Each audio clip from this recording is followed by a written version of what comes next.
I'll say quiet on the set for a little bit. So we're going to run the intro and we'll start the recording right now.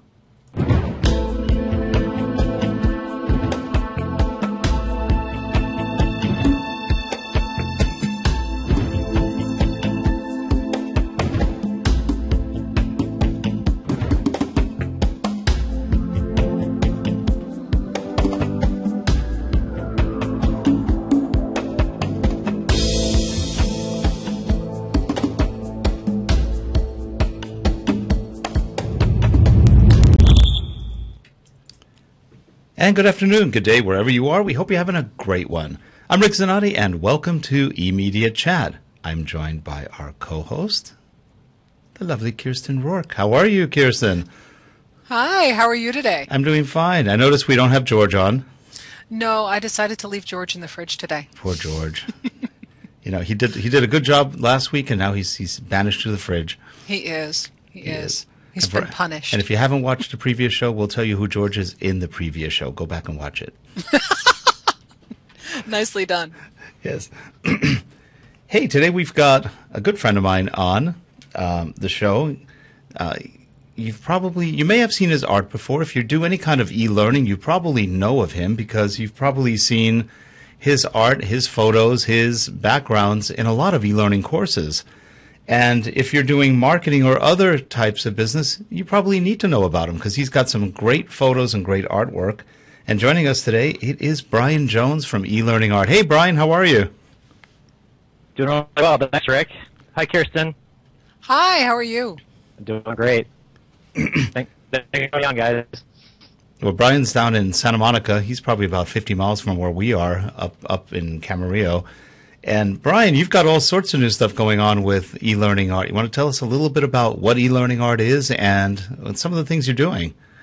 Sure. So eLearning Art is a stock photo site that was originally created to serve the corporate training needs, and it originally started with lots of pictures of people with the backgrounds cut out to cut down on development time of e-learning courses.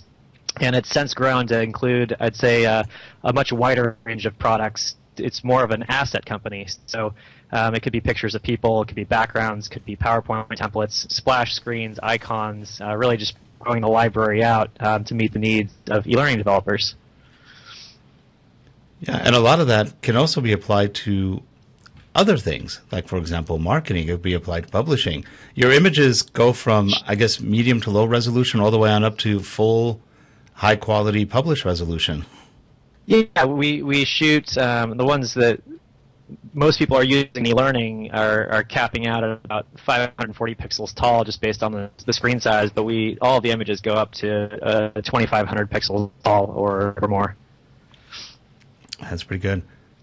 So, aside from the e-learning, are you targeting any of the other markets right now with the art and the backgrounds? Sure, I think one of the things I think it's a good example if you're doing, say, blog posts or you're doing a marketing campaign. A blog post, I'd probably spend as much time creating my intro screen, whatever that first image is going to be. I spend almost as long doing that as I do writing the content, and it's a little bit crazy. I call that a splash screen. Same thing. The first screen that you'd show in an e-learning course, it's really a marketing page, right?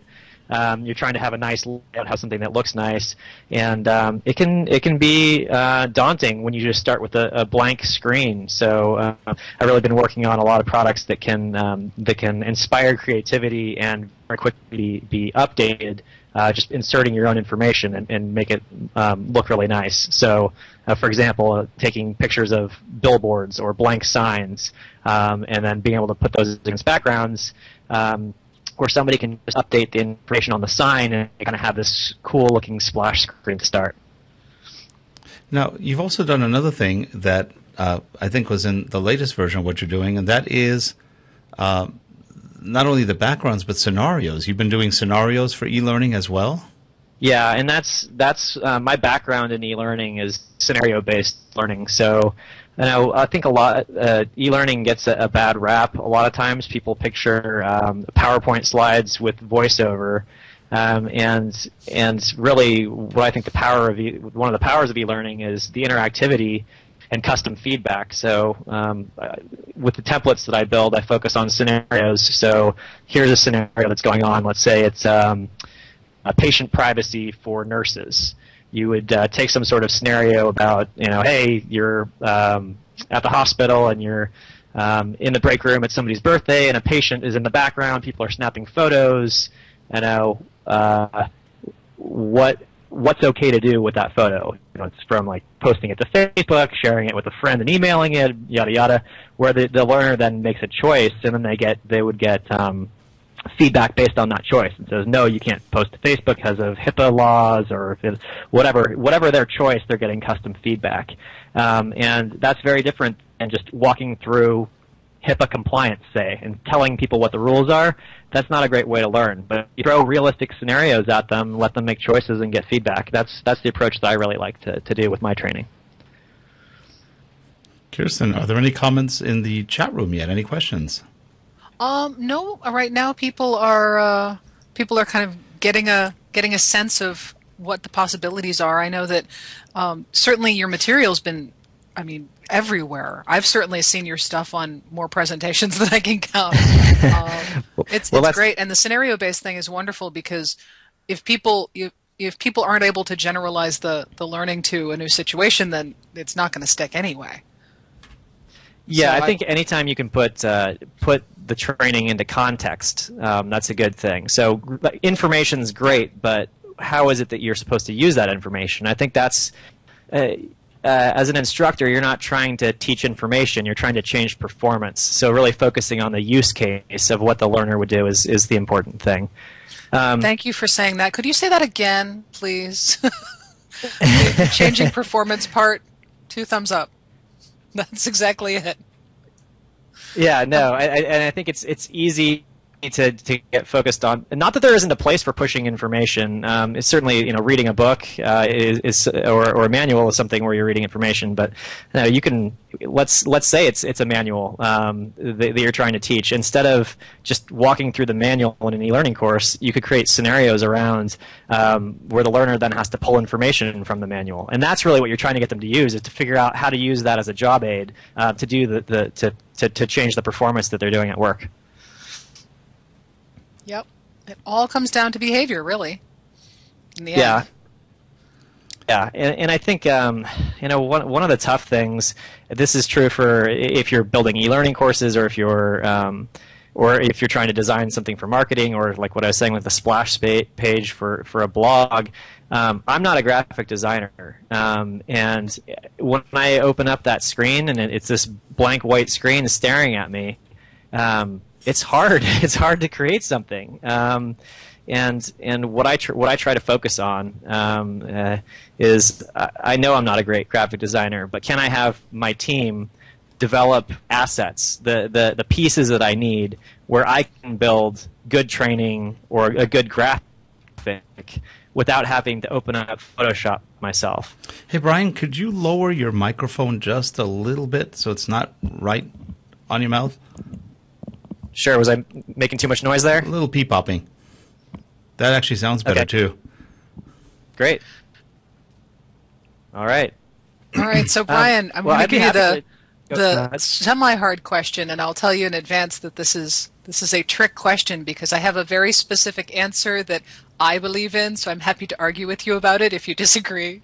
But what do you think the role is of storyboards in e-learning? I think storyboards are important, and one of the things that I actually give out for free is it's called a rapid storyboard, and I actually think it's really important, especially if you're not just developing training on your own, however you want to do it. If you're having to get buy-in from somebody above, from a team, from a boss, whatever, you're crazy if you're not doing some form of storyboarding. I don't do traditional storyboarding.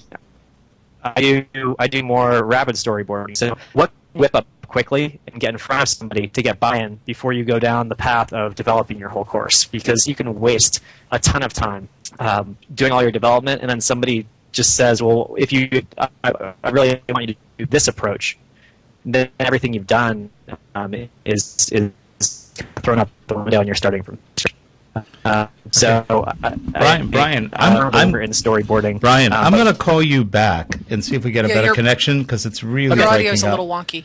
Let me give you a call right back. This is the joy of a live TV show. Yep. Or internet broadcast. I imagine that that in the chat room, there's at least one person cracking up right now because I was going on at length about the value of storyboards last night. Here we go. Oh, I think you sound much better now. Does that sound better? Yep. Yes. Okay. Who knows? All right. It's Skype. I tell you, ever since Microsoft bought Skype, we seem to have a lot more problems. This one's telling me the connection between you is too slow for good slow? video. I can try. Actually, you look fine. Okay, I can try changing networks. Yeah, right now you seem okay. The video looks good. All right. Well, let me know. Let me know if it changes. Hopefully. Okay. Well, the audio so what much happened better. there? Do we need to redo the? No, we'll just keep storyboard going. question? No, we just keep going. We could hear most of what you said on the storyboard. Okay. There was one thing I didn't quite hear, and that was you said you give away or you use a tool called Rapid. No. I have on my site. I give away a free rapid storyboard in PowerPoint. So got it. It has a couple silhouette images. Yeah, it has some silhouette images and some backgrounds, and basically you can mock up a story in it without having to get people. Like if you put up a character, then people are going to argue over what character. Oh, we want somebody who's older and Asian, not the one that you picked. And by taking silhouettes, you can focus more on the story and get that nailed down, and then get your design and character selection down later. Yes. So you were, I think, off the call when I was saying that in the chat room is one of my friends from my user group, and I was going on about storyboards last night when I was doing a little Captivate segment, and I'm a little biased, a little bit, like 10 feet long worth of bias. So how much storyboarding do you do? Me or him? You. I do a ton. You do? Okay. My process is very. I have to sketch stuff out. I have to brainstorm it on paper. And when I work with new Captivate students, I make them use index cards and Sharpie markers to start to get the idea of being nonlinear. Mm-hmm. And it usually freaks people right out, which is kind of fun. That's funny. There's a tool. Yeah, you can actually. One of the things I like to do within PowerPoint, if you put it into I think it's called let me look. I think it's called the slide sorter view. Mm-hmm. Mm-hmm. Yeah, then you can basically, you're just seeing a snapshot of the screens, and you can reorder them really quickly within PowerPoint. I like doing that. Yeah, and in the chat room, John is saying that, that at MIT they do use them, and they're done after they write up a document called an E-plan, and the subject matter expert approves the plan, and then they work with the SME on the storyboard. So kind of get that collaboration in there. Yeah, that's a good idea. It's definitely not a bad approach, especially if you've got a big project or you've got a customer or client internally who may be difficult or they can't visualize. Never happens. Never happens. It's so rare.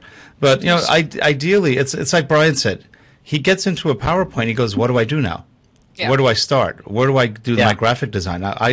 My wife is the same way. She goes, "Wow, look at all you can do in PowerPoint and with graphics," and then she gets into PowerPoint and goes, "I don't know what to do." It's just a blank screen. It drives her nuts. Why don't I pull up? Let's see if I can get this screen to show. Actually, everything that I'm doing with my screen share today is done in PowerPoint, and I think it can kind of show people what you can do with some assets. All right, let's see if we have a good connection for that. Let's see how it goes. Share screen. Now, what we use sometimes when we've had to do storyboarding and we needed to get something pretty more sophisticated, we've used a tool called Storyboard Quick. It's I think it's a couple $100. And it does a pretty good job of just putting in people, backgrounds, places. Very, very simple. But again, we don't do that often because not all the clients really need that. I probably said we've done about 10 storyboards throughout the years where we really had to. Okay, here we go, Brian. I think we've got your screen showing. Okay, great. And are you okay right now, too? Yeah, audio seems good. Okay, great. So this here is a screen that I developed in PowerPoint, and this is an example of a splash screen that you could create for the start of an e-learning course, or it could be a blog post. But what's interesting here is everything is editable, right? So I have a blank sign, I have some text I put on it. Now this grass on the top, I've actually, let me move that out of the way. It's actually a texture fill where I have a repeatable texture, so you can stretch that grass to infinity. Same thing here. People don't think of doing sort of power. Okay, you're breaking up a little bit. Bryan, it's breaking up a little bit. Say that again about the pattern. People.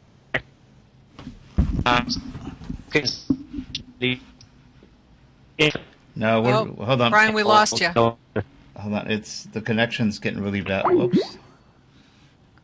Let's get it back on.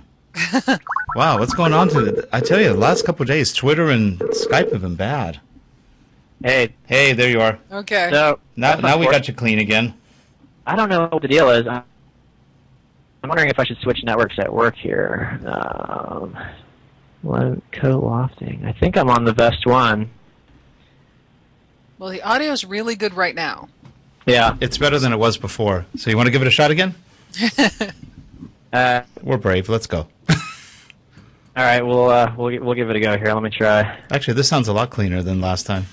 We have a very patient audience, so. They're not allowed to move. Nope, they're trapped. Any wrong move, George gets him. That's it. And he's cold right now. You know, we're going to have to make him a mascot. I think that's a good idea. Draw a little face on him. It's George the mascot. That's it. Kirsten's best friend. Yeah. Yeah, until I get my shoulder operated on, he's going to be my absolute Do you need an customer. operation? You actually need an operation?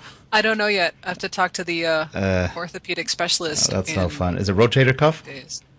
I was told it was a combination of everything in the shoulder that can possibly be involved. Right. Yeah, I'm dealing with a slightly torn back muscle right now. Those are fun too. Okay, Bryan, I think Hey, okay, right. I think you're back. We got the graphics up, and I think we can hear you. Okay, all right, you were at patterns. I'll try to do when left we lost mouse. you. Yeah, I'll try to do left mouse. Yeah, basically both pieces of grass there are repeatable textures, so you can stretch them. And the grass kind of follows it. So just that screen isn't something you think you could do in PowerPoint. I'll show you a couple other splash screens, right? So here, is that showing now? It is. You're still breaking up a little bit on the audio. All right.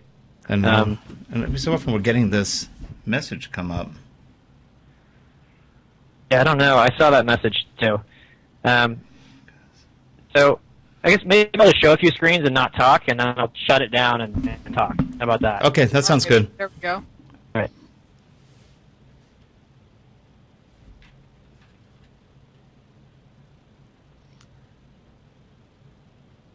You know what I like about these, Rick? They're nice and clean, and it's, pretty clear, big imagery. Right. And So it's all modifiable. Yeah, a lot of times when you see stuff like this, there's too many things to look at. This is nice, directed. I like that. I like that one.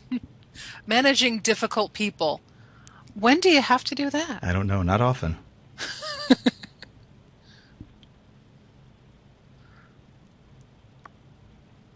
Yeah, of course, I'm biased because I have, there we go. All right. So I just clicked through a few of those. I'm not sure how many you saw, but that's just an idea. These are all editable, and I think that how's the audio right now? By the way, It's better? good. It's good. Yep. Okay, so now that I'm not sharing the video, I think that'll sharing the screen will be better. But I think what happens when you go out, I know for me, I'm caught in two different worlds. One, I'm staring at a blank screen and I don't know what to do.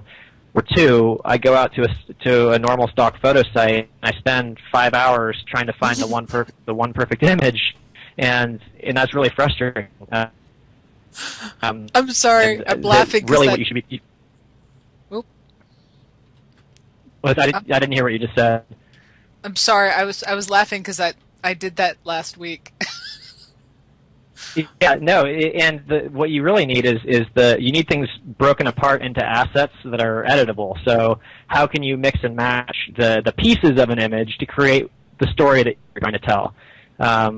So, like for example, with my people images, which is really the core of how the business started, it's shooting models in dozens of poses and multiple angles so that you can tell a visual story. So if you go to a photo site, you might find the one perfect picture, but you can't tell a story with one picture. You need the manager talking and the the person who's reporting to him listening, and now the manager's angry and the other person's looking sad, and now one person's confused and the other person is yelling, and you can tell a visual story with people and with facial expressions.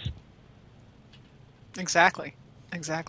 And you want to get people tied in anyway, because you've got to have some reason for people to continue, listening other than because the boss said so. Yeah. Yeah, definitely. And it's interesting. One of the things that I think e-learning has in common with sales and marketing is in e-learning we're in the business of sales too. We're in the business of training, but if you can't convince somebody in the first 15 or 20 seconds why they are going to benefit from this training, what's the reason, you haven't done your job. So I'm not a big fan of learning objectives, right? After this course you'll be able to do X, Y, and Z. It's more like, here's the scenario, here's the pain that you're feeling, and if you spend half an hour right now, we're going to relieve that pain somehow by making your life better by training you how to do this. Excellent. So it sounds like you don't get really heavy into the learning language and jargon either, because I'm not a huge fan of that. Yeah, no, I'm definitely not. And I'm not formally trained in e-learning. I've been in e-learning I started back in 2000 working for Starforce, which is now Skillsoft, building soft skills simulations, and then working in their global services group. But I've read a lot of the books and been exposed to a lot of stuff, but I don't have a formal education, and I feel like I focus on what's practical, and I pick and choose which pieces of the formal training that I incorporate into how I approach it. That sounds great. Yeah, there's one thing that's you really don't want to deal with is too many people use just meta talk when they talk about e-learning. They get into a lot of jargon, and the end result is nobody knows what anybody's saying anyway. Yep.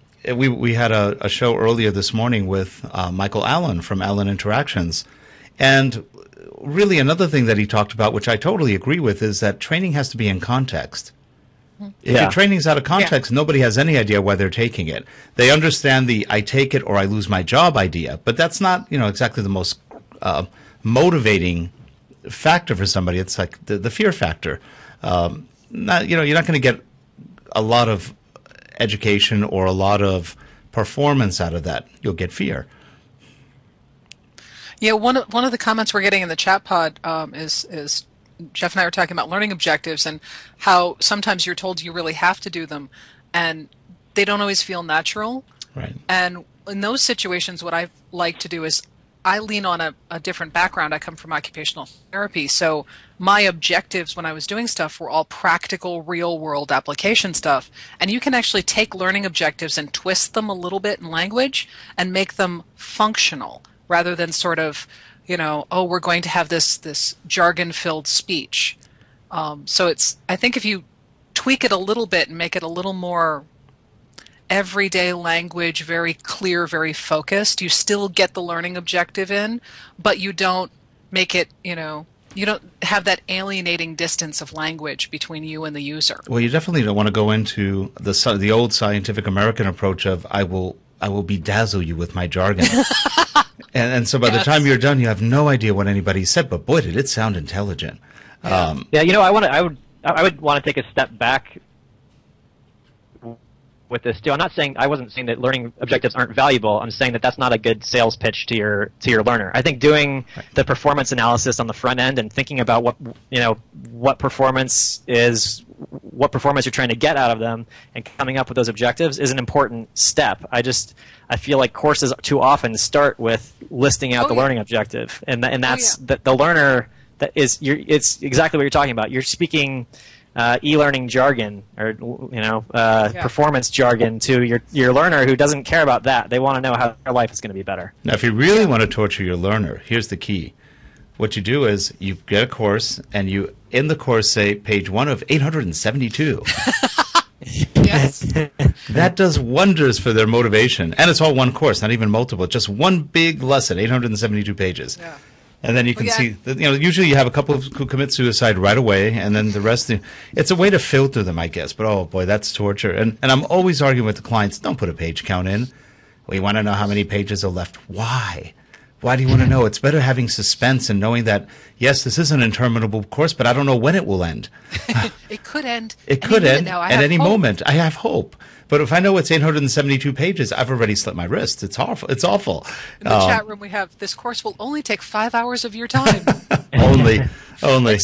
Yeah, no, we didn't. I didn't think you were saying learning objectives weren't valuable. I think your point, like mine, is that they have to tie into functional real world skills. Otherwise, the user's left with, "Why am I here?"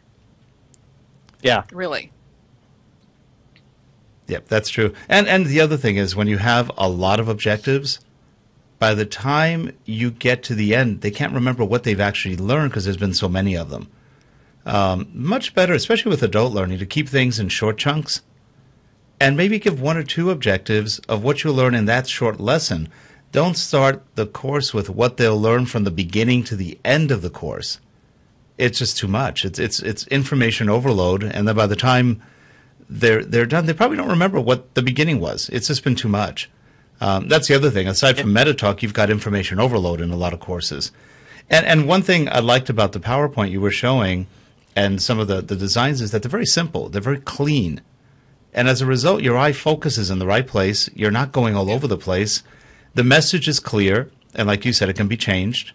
And it's effective rather than, how about this? And we've all seen this in e-learning courses where people put, let's say, about 500 words on one screen.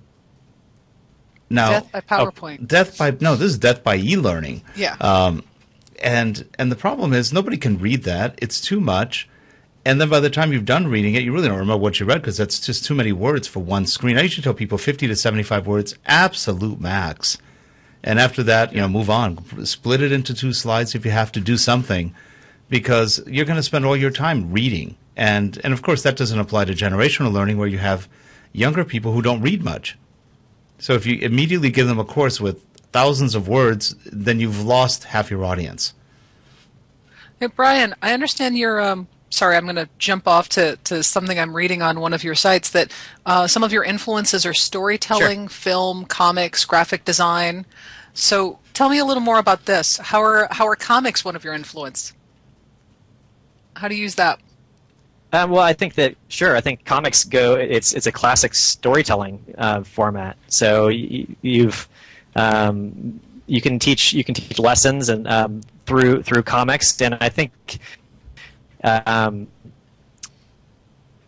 it's very simple. You have images and text telling stories, and those stories carry meaning to them. So I think that's a strong influence of mine. If you're doing a course where you're doing more of the information telling, you can weave a story in, and same thing. You could do no audio very, very quickly with the right assets. Just have pictures of people and speech bubbles and tell a story. Also, a comic book is sort of like a living storyboard. Mm-hmm. It's very similar. Yep. Yep. So, what about film? What sort of films were inspirational for you when you do stuff like this? I think. Sure. I'd say that goes back to storytelling as well. There's also, I think, film techniques. Bryan, we couldn't hear that first part. It cut off. Start again? Okay. I said that, again, that films go back to storytelling. Yes. And for me, and what better medium than movies and film to learn from. And I think there's lots of techniques within film as well. We get caught up in e-learning and what we've learned formally from e-learning. Well, people have been telling stories since the beginning of time, and movies have come up with some great effects with transition effects, establishing shots. I did a blog post on establishing shots with storytelling, and there's just a lot that we can incorporate from film into training. One, it's been established. People are used to seeing those techniques, and it carries meaning with it. And two, they've done a really good job of mastering storytelling within film. All right, so let's see. All right, graphic design. Where do you pull in your graphic design? Obviously, we can see it in your layouts, but what sort of things inspire you? Yeah. Oh, it's freezing again. Oh. Well, I think looking at what people do. Oh, frozen? No, it came back. There we are. Now we have you. I'm back? Yep. Okay. So what was the question? What inspires you with graphic design? I think looking at advertisements certainly is something that just flipping through magazines, design magazines, interesting things that people have done, looking within the e-learning community, what styles other people are you. Whoa. Oh. Okay. Oops. That was fun. Bryan, that wasn't personal. Wow, We'll bring you right back. Today's cursed, man. It's been bad. We had problems this morning with Michael Allen, but he switched offices and it was fine.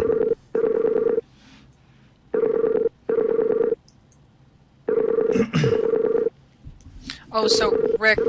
Yeah. Jeff says it's the UN messing up the sound and video. Hey, don't be surprised. It could be. You know what's been going on, right? They're trying to, in December, pass a UN resolution to tax and regulate the internet. Oy. With of course, our illustrious government saying, sure, why not? Okay, he's calling back. Hey there. Bryan? Bryan, can you... Oh, no, he disconnected again. Oh. Okay, here we have the dance. Wow, he called me and then got disconnected as I answered. It's trying to auto-redial him and nothing.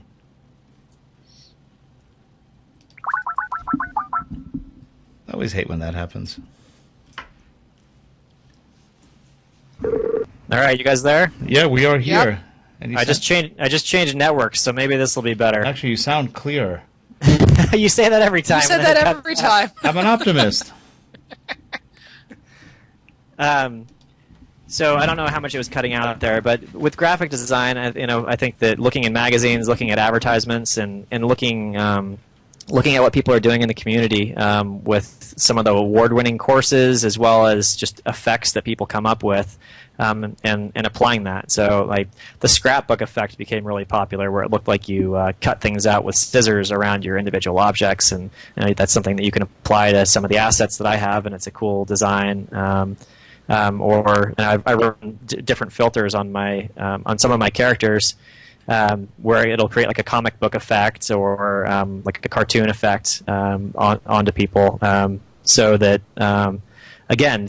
you have an asset to start with, and I'd say a huge influence for me, and maybe it's not an individual person, but it's visual consistency. So I think when you're starting off, I'd say as a graphic designer, building marketing, building training, sometimes you don't match your assets. So you have if it's an e-learning course, you'd have a string bean character, a photo, and some other stuff, and it doesn't carry a visual design throughout your course.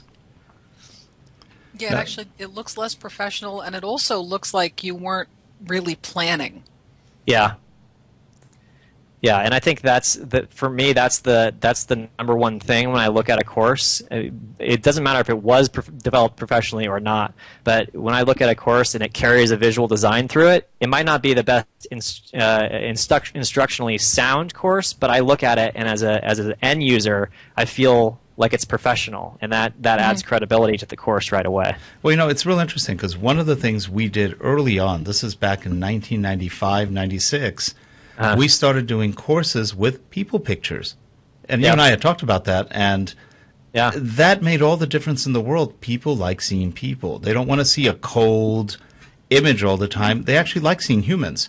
And back then, very few people were using pictures of humans, and it just makes more sense, which is, I think, why your site is so popular, because people like the warmth of different people and the different expressions and the different scenarios you can create, that whole flexibility. And by the way, while we're on it, do you want to talk a little bit about your subscription? Because you've done something which I think is very unique in the asset management world, and especially with the pricing you've got a subscription base for the images.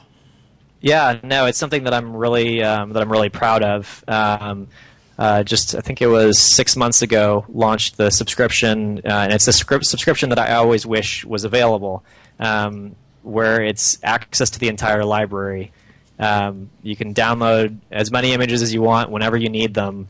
So there's no restrictions on 5 downloads a day. It's just become a member and have access to the full library. And I remember when I used to do consulting work or project-based work, I would have heavy needs one day. I need 75 images today, and then for 15 days I don't need anything more. And it was really frustrating when I had restrictions on the number of downloads I could do. So we priced it the base plan is only $20 a month. Wow. For a single user, and you get access to the library. And then the 5-user plan, which is the most popular one, that's $40 a month, and that gets you all the full resolution images and access to everything. So I feel really proud of being able to price it at a level that's affordable for the individual developer and small training departments. And you've got planned a whole mess of new kind of video shoots too. I think you've been talking about doing all sorts of new people, scenarios, and everything else. I think one of the things you've added recently were more occupational kind of shots. Yeah. So got people in hard hats, and got that photo shoot was a nasty one. Just the number of combinations of outfits. So a guy with a hard hat with no safety glasses, a guy with a hard hat with safety glasses. And now he needs safety goggles, and now he needs a safety vest. And I think all of those sets have like 300 pictures per person. So it was intense. Wow. And a lot more pictures than I thought it would be. But I think that's really, again, that's the need, is multiple shots that's contextual, where they're wearing the equipment that you need. And then one of the fun things that I released last week was medical patients. And one of the big complaints with the medical patient pictures that are out there is everybody's smiling all the time. And so I threw a couple of smiling ones in there, but a lot of, especially if that's great for a marketing photo. Here's the happy patient, happy in our hospital, happy using our product. But if you're building training or you're trying to do something realistic, patients often are not happy. They're in pain, they're confused, they're frustrated. So went through the whole, that whole shot list of emotions, both in the patient gowns as well as in business casual, so that somebody can build training or marketing or whatever using patient images. So I think these will do really well and will fill a need that's out there. That's funny. We have a customer recently that we did a course for, and part of it was talking about death benefits. What happens if you have a terminal illness? And so we put these kind of somber people, unhappy, and they complained they weren't happy. I go, we're talking about death benefits. Yeah. You want them happy? Come on. Yeah. So. Wow. The woman who I'm looking at your site right now. The woman who did the Jane Medical Pack has this great, wonderful expression of "Excuse me." And it's just the most wonderful look. I love it. Yeah. Let me pull that up. Yeah. That's. I think there's 5 characters there that are the medical patients. Let me pull it up so I'm looking at it too. Yeah, it's the white lady, blonde hair, and she's got just I'm loving that look because it's just completely. Yeah, and that's actually one of the things to point out now too. That's one of the other issues with traditional stock photography sites is you get a lot of the pictures of patients facing the or not patients, all pictures of people, they're facing the camera. Right. Right, and that actually doesn't let you build a very good scene. What you need is facing the side as well, so you can layer multiple people on a background and have it look like they're interacting with each other. And one of the other shots, actually, when I did my first photo shoot, over 3 years ago, you know David Anderson, don't you, Rick? Sure. Who works at Articulate now? I love Dave. This is pre-Articulate days for him, but he suggested that I shoot people from behind over their shoulder, and that seemed really odd to me. But I said, okay, I'll give it a go, and that's one of the most popular poses because you can kind of do that conversation back and forth, right? So you're shooting over the shoulder. You're shooting over the shoulder, and then you see another character facing you, and then you flip-flop. And now you're over the shoulder of one. It gives you that first-person perspective. Well, we actually did that with, we had to fake a teleconference with one person looking at a computer. So we had one of your characters from behind and another person in the computer talking. They didn't want video, they just wanted pictures, and it worked out perfectly. Cool. Yeah, so it's about visual storytelling and flexibility, and one of the things you need with that flexibility is multiple angles. And anyone who's dealt with people pictures before and tried to cut out the backgrounds themselves, they know the pain that especially if you want to do it right. Yeah. It's. I actually like the people who do it and they have all the white streaks all around the person and they go, "Doesn't that look great?" Well, kind of in a disembodied way. I don't know. Yeah, I have a team that all they do is edit backgrounds. I'm thankful that that's not what I'm doing. I appreciate the work that they do, but it still takes them 15 to 20 minutes per image, and this is what they do all day. So to do it right is a really hard thing, especially when you're dealing with hair. Hair is the tough part to get right. Yes. As a Photoshop trainer, I'm nodding. Yeah, it's tough, and the tools have certainly gotten better. I know every release of Photoshop is a little bit better, but we still. I mean, I don't shoot on chroma. I don't shoot green screen and then do chroma. We shoot against a white background and hand clip everything. Right. It's still. There's no perfect way to cut out the backgrounds on these. It's tough. I remember we shot this blonde girl, very frizzy hair.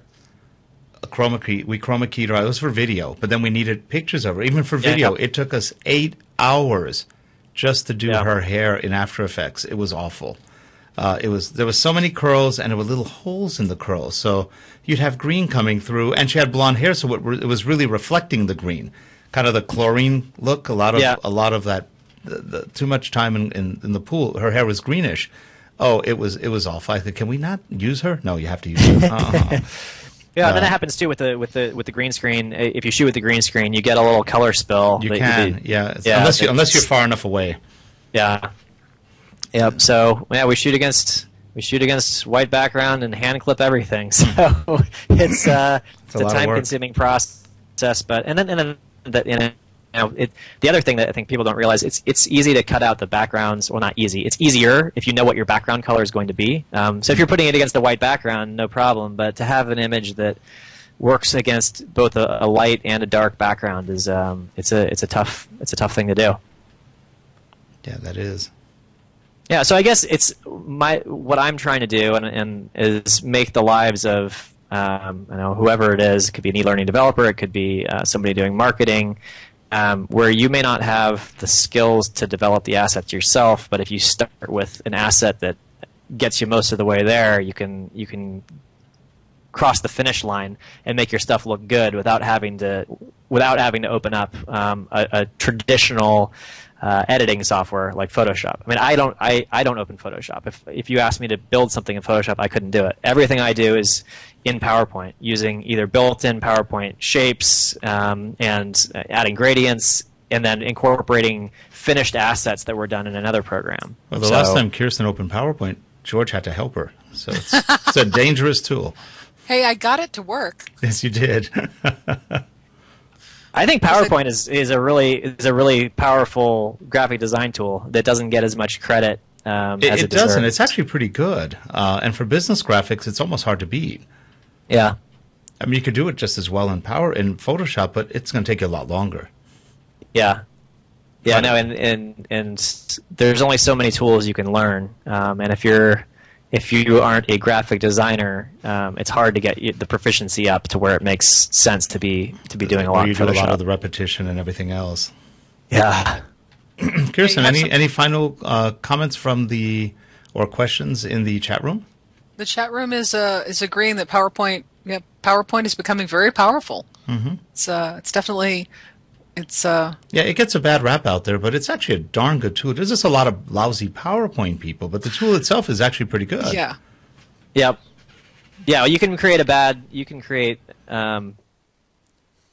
looking course or design in any program, right? If you're starting with you start with a white background and you then just make it look nasty, but it's just, the same is true with Photoshop, PowerPoint. It doesn't matter.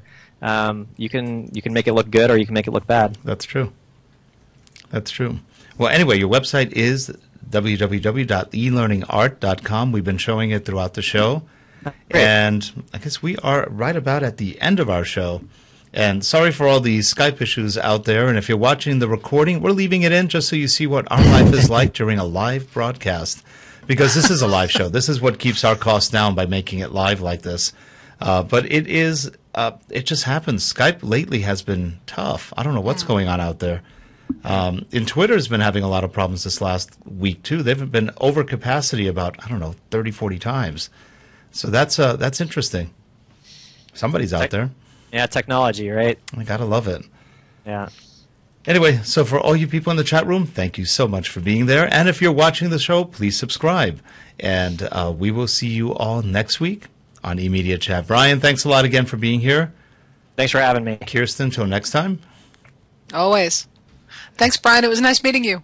Nice to meet you too. Have a good one, everyone.